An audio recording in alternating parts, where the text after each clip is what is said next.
Бір ғана жұмыртқадан осындай печенье жасауға болады. Бұны жасау өте оңай, тез жасалынады. Бізге керегі қант керек. Бөлме температурасында тұрған бізге маргарин керек.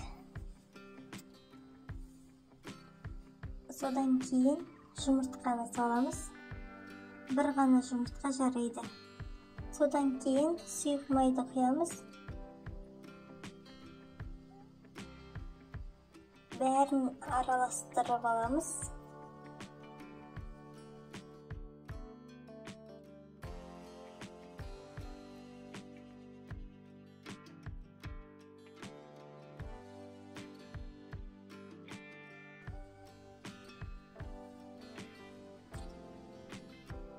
Жақсылап араластырып алғаннан кейін крахмалды саламыз.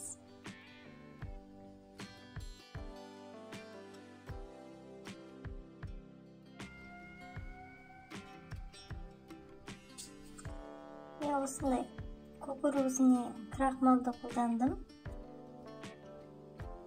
Тағы да жақсылап араластырып аламыз.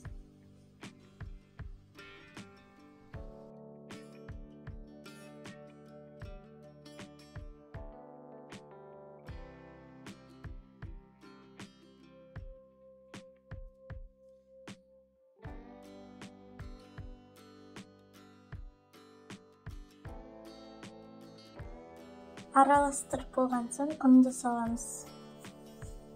Ұнды мықты көп салып жібермейміз, себебі печеньеміз қатып кетеді, қатты болушады. Сол үшін ұнды осы мөлшерде қосу керек.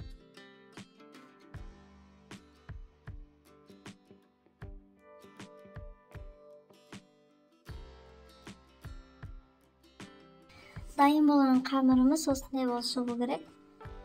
Жығып жұмсақ болып шығады. Бұны оқтаумен ысып, өзіңіз төрт бұрышты қылып, дөңгелек қылып кесіп алсаңыз да болады. Немесе осылай қолмен жасап алсаңыз да болады. Кез келген формада жасай бересіз.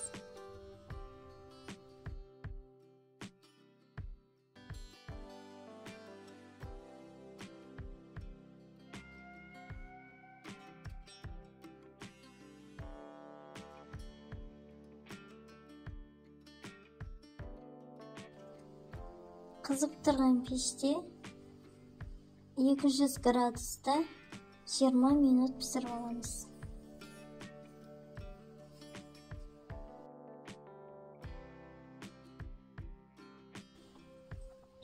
Балдарыңызға ұнайтын болады, жасап көріңіздер.